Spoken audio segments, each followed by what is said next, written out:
charges against former DPWH Undersecretary Maria Catalina Cathy E. Cabral are formally dismissed by reason of her passing pursuant O yan, given yan. Patay na siya eh. So siyempre, dismiss na yung kaso niya.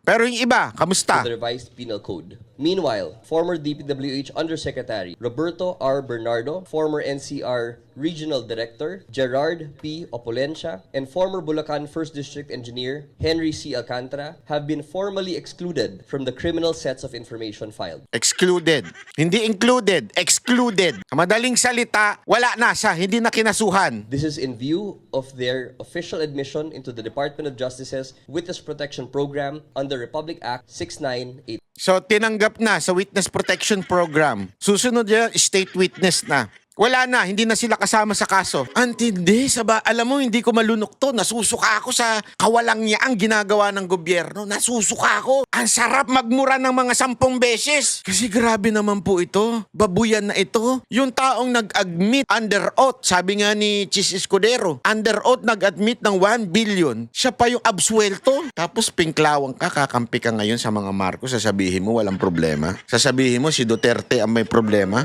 Siya ang korap.